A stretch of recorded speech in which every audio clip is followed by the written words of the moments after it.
সকালটা শুরু হয়েছে মহান আল্লাহর নাম নিয়ে। তারপরে জানালা দিয়ে একটু আকাশ দেখা, রাতের ক্লান্তি, ভয়, দুশ্চিন্তা সবটুকু ছেড়ে দিয়ে নিজেকে মনে করিয়ে দেই আমি বেঁচে আছি, নতুন একটা সকাল দেখছি, আলহামদুলিল্লাহ। আসসালামু আলাইকুম। সবাইকে স্বাগত জানাই আজকের ভিডিওতে। আশা করছি যে যেখান থেকে দেখছেন সবাই ভালো আছেন এবং সুস্থ আছেন। আলহামদুলিল্লাহ, আমিও ভালো আছি আল্লাহর রহমতে, আপনাদের সবার দোয়া ও ভালোবাসায়। সকালবেলা এই পুদিনা গাছগুলোতে একটু পানি দিয়ে দিয়েছি। আমার বারান্দার গাছগুলো তো প্রায় সবই মরে গেছে পাশের বিল্ডিংয়ের কাজ চলাতে। তো এই তো সেদিন এই পুদিনা গাছ লাগিয়েছিলাম, এখন দেখছি যে এগুলো লতার মতো বেয়ে যাচ্ছে। এর আগে আমার বাসায় কখনো পুদিনা গাছ লাগানো হয়নি, যাও লাগিয়েছিলাম মরে গেছে, ওইভাবে হয়নি। তো এই গাছগুলো দেখলাম যে লতার মতো বেয়ে যাচ্ছে, এই গাছগুলো হয়তো বা অন্য জাতের হবে। তো এগুলোকে কিভাবে কি করব আমার আসলে জানা নেই, আপুরা জানলে একটু কমেন্টের মাধ্যমে জানাতে পারেন। তো তারপরে এই তো বিছানা গুছিয়ে নিচ্ছি, ঘরটার একটু ঝাড়ু দিয়ে সকালের নাস্তা তৈরি করব। সকালবেলা ঘুম থেকে উঠে তাড়াতাড়ি করে মশারি তুলে নেই, আমি সব বিছানার মশারিগুলো খুলে ফেলি। তারপরে উজু করে নামাজ পড়ে তারপরে অন্যান্য কাজে চলে যাই আর কি। দেখা যায় বাইরের আকাশটা একটু দেখি, বাইরের ওয়েদারটা কেমন। তো আজকে দেখলাম একদম আকাশটা মেঘাচ্ছন্ন, ভাবসা একটা গরম, তার সাথে মেঘলা মেঘলা আকাশ, কেমন যেন একটা ওয়েদার। এই ওয়েদারেই কিন্তু মানুষ বেশি অসুস্থ হয়। এই যে সকালবেলা যখন রুটি বানাই, গরমে একদম ঘেমে যাই, তাই চলে আসছি আজকে ডাইনিং টেবিলে। তো উপরে ফ্যান চলছে আর আমি এখানে বসে একটু রুটি বানিয়ে নিচ্ছি। আসলে যখন রুটি বেলতে যাই তখনই গরম লাগে অনেক বেশি। এই তো গরমের দিন শুরু হয়েছে। রান্নাঘরে বসে রুটি বেলতে গেলে দেখা যায় আবার টেবিল ফ্যান টেনে নিয়ে যাওয়া লাগে, তাই এখানে বসেই আমি রুটিগুলো বেলে নিয়েছি। গরমের দিনে গরম লাগে, শীতের দিনে শীত লাগে, এই তো অবস্থা আমাদের। তো যাই হোক, এই তো আমি রুটিগুলো এখন ভেজে নিব। সকাল সকাল আসলে সকালের কাজগুলো করে নিতে পারলে অনেক সুবিধা হয়। এখন যেহেতু ভাবসা একটা গরম পড়ে, আর এই গরমে সকাল সকাল ঘরের কাজগুলো গুছিয়ে নেওয়াটাই ভালো। আর এই গরমের মধ্যে সকালের দিকে যদি রান্নাঘরের কাজগুলো সেরে ফেলা যায়, বিশেষ করে দুপুরের জন্য রান্নাটা করে নেওয়া যায়, তাহলে অনেক বেশি সুবিধা হয়। কারণ যখন দুপুর বেশি হয়ে যায়, মানে সকাল থেকে একদম দুপুরের দিকে রোদ পড়ে, সেই সাথে গরমটাও বেশি লাগে। তো আজকে তো দেখলাম আকাশটা একদম মেঘাচ্ছন্ন, তার মানে এই না যে গরম কমছে, গরম কমছে না, গরম বেশ ভালোই লাগছে। আমার তো গলা বসে আছে, এই যে কাজকর্ম করাতে দেখা যায় গাম হয়, গাম বসে গিয়ে ঠান্ডা লাগে। আমার ছেলের কাশিটা তো এখনও কমেনি, ওষুধ খাচ্ছে। তো এর আগের ভিডিওতেও বলেছিলাম, সব আপুরাই সুন্দর সুন্দর করে কমেন্ট করেছেন, আমার জন্য ছেলের জন্য দোয়া করেছেন। আপুদের প্রতি আমি অনেক বেশি কৃতজ্ঞ। আপুদের জন্য মন থেকে অনেক অনেক দোয়া, অনেক অনেক ভালোবাসা। আর যারা কিনা সবসময় আমাকে সুন্দর সুন্দর কমেন্ট করে নতুন আরেকটি ভিডিও বানাতে উৎসাহিত করেন। সত্যি কথা বলতে এই প্ল্যাটফর্মে এসে কিছু পাই বা না পাই, বন্ধুদের ভালোবাসা পেয়েছি, এটাই বা কম কিসে। তো তার জন্যই ফিরে ফিরে আসি নতুন একটি ভিডিও নিয়ে। তো বন্ধুরা, আপনাদের এরকম ভালোবাসা পেলে সত্যি একদিন অনেক দূর এগিয়ে যেতে পারবো। অনেক সময় মনে হয় যে ভিডিও করা ছেড়ে দেই, ইউটিউব ছেড়ে দেই, কিন্তু এটা এমন একটা মায়ার জায়গা, সবার প্রতি মায়া জন্মে গেছে, আর সেই সাথে নিজের চ্যানেলের প্রতি। তো যতই চেষ্টা করি না কেন এখান থেকে সরে যাওয়ার পথ নেই। আমার তো মনে হয় সেটাই, যে যদি এখান থেকে সরে যাই হয়তো বা আমার একটুও ভালো লাগবে না। সব কিছুর মাঝেও আমার এটা একটা ভালো লাগার জায়গা। তো এই যে সকালের নাস্তা খাওয়া হয়ে গেছে, তারপরে একটু রান্নাঘরটা গুছিয়ে নিব, তারপরে হচ্ছে দুপুরের জন্য রান্নাবান্না করে নিব। আসলে দেখা যায় কি, রান্না করার আগে যদি রান্নাঘরটা একটু গুছানো থাকে, পরিষ্কার করে নেওয়া যায়, তাহলে এখানে বসে রান্না করতেও অনেক বেশি ভালো লাগে। এই কাজটা আমি সবসময় করে থাকি, যে রান্না করার আগে রান্নাঘরটাকে একটু পরিষ্কার করে গুছিয়ে নেই। এতে করে এখানে বসে রান্না করতে অনেক বেশি ভালো লাগে।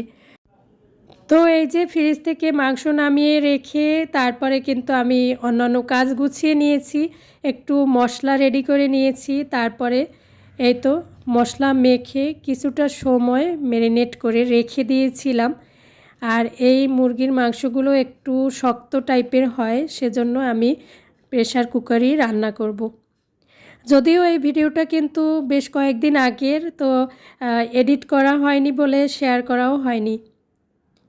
তো এই যে আমি মাংস ম্যারিনেট করে রেখে দিয়েছি, আর সেই সাথে মাংস রান্না করলে আমার বাসায় দেখা যায় একটু পোলাও রান্না করা হয়। তো এখানে যে পোলাওর চালগুলোকেও আমি ধুয়ে রেখে দিয়েছি, আর সাথে একটু রান্না করব হচ্ছে ডাল। টমেটো দিয়ে ডাল রান্না করতে আজকাল আমার অনেক বেশি ভালো লাগে, কারণ টমেটো দিয়ে ডাল রান্না করলে ডালের কালারটা দেখতে অনেক সুন্দর হয় আর খেতেও বেশ ভালো লাগে।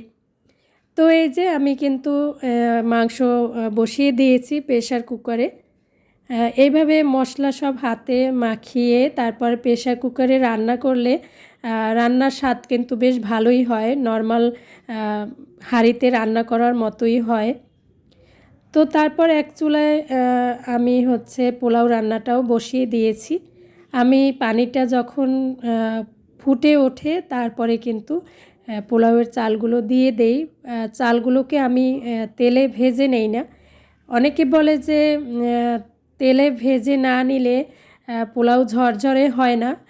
আমার কাছে মনে হয় যে তেলে ভেজে নিলে একটা ঝামেলা, তার চেয়ে এইভাবে যদি চালটাকে মানে পানিটাকে ফুটিয়ে নিয়ে চাল দেওয়া হয় তাহলে বেশি ভালো হয়। আসলে এক একজনের রান্নার ধরন এক এক রকম। আমিও এর আগে দেখা গেছে যে পোলাও চালটাকে হচ্ছে তেলে ভেজে নিতাম, তারপরে পানি দিয়ে দিতাম।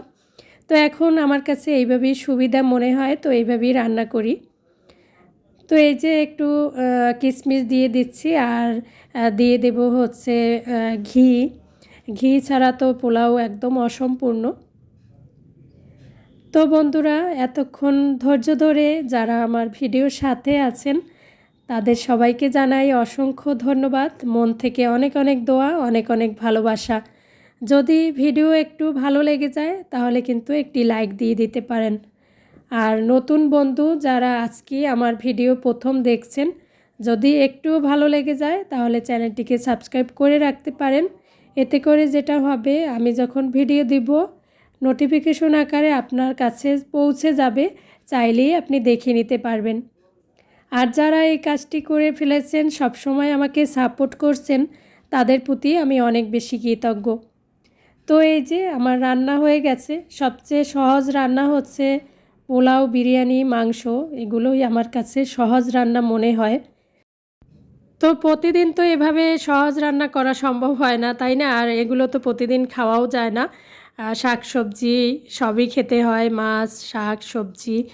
তো দেখা যায় যেদিন হলো মাংস রান্না করি, আমার কাছে অনেক বেশি সহজ কাজ মনে হয়, রান্নাও তাড়াতাড়ি হয়ে যায়, এই আর কি। তো এই যে আমার রান্না বান্না হয়ে গেছে, আমি কিন্তু গোসল সেরে নামাজ সেরে তারপরে চলে আসছি হচ্ছে খাবার বেড়ে নিব। সবাই একসাথে মিলে খাওয়া দাওয়া করব। তো সকাল থেকে স্টেপ বাই স্টেপ আমি যেভাবে সংসারের কাজগুলো গুছিয়ে করে থাকি তাই শেয়ার করেছি আজকের এই ভিডিওতে। তো এই যে এখানে টমেটো সালাদ করে নিয়েছি, পোলাও মাংসর সাথে সালাদ না হলে তো চলেই না। আর এখন যেহেতু টমেটো পাওয়া যায়, এজন্য দেখা যায় প্রতিদিনই টমেটো সালাদ খাওয়া হয়। তো তারপরে এই তো সন্ধ্যার দিকে চিকেন মোমো তৈরি করেছি। চিকেনের পুরটা আগে থেকেই রেডি করে আমি ফ্রিজে রেখে দিয়েছিলাম অন্য একদিন। তো এগুলো আর কি এখন বানিয়ে নিচ্ছি। অনেক সময় দেখা যায় কি, আগে থেকে যদি রেডি করা থাকে তাহলে ঝটপট ফ্রিজ থেকে নামিয়ে তৈরি করে নেওয়া যায়। আসলে দেখা যায় কি, এই ধরনের খাবারগুলো রেস্টুরেন্টে গিয়ে খেলে অনেক টাকা গুনতে হয়। তো সেটা না করে অনেক সময় যদি বাসায় তৈরি করে নেওয়া যায় তাহলে কিন্তু মন্দ হয় না। একদিকে স্বাস্থ্যকর হয়, নিজের হাতে বানানো খাবার তো সব কিছুর থেকেই সেরা। আর অন্যদিকে মানে টাকাও সেভ হয়। আমি হচ্ছে মুরগির মাংস একটু সব মশলা দিয়ে ব্লেন্ড করে এভাবে রেখে দিয়েছিলাম ফ্রিজে। তো তারপরে এই তো এখন বানিয়ে নিচ্ছি রুটির বানানোর যে আটা, তো সেই আটা দিয়েই কিন্তু আমি এইভাবে করে সহজভাবে চিকেন মোমো তৈরি করে নিয়েছি। আসলে সকাল থেকে রাত পর্যন্ত আমাদের মেয়েদের যে কত কাজ করতে হয় তার তো কোনো হিসাব নেই। তো দেখা যায় কি সময়ের মধ্যে সব কাজ করেও নিতে হয়, পরিবারের সদস্যদের পছন্দের খাবার তৈরি করা, ঘর গুছানো সবই করতে হয়। তো একা হাতে সব কাজ গুছিয়ে নিয়েছি যেভাবে স্টেপ বাই স্টেপ, সেটাই শেয়ার করেছি আজকের এই ভিডিওতে। তো এই যে চিকেন মোমো তৈরি করা হয়ে গেছে, গরম গরম খাওয়ার পালা। তো এতক্ষণ আমার সাথে থাকার জন্য সবাইকে জানাই অসংখ্য ধন্যবাদ। সবাই ভালো থাকবেন। আল্লাহ হাফেজ। আসসালামু আলাইকুম।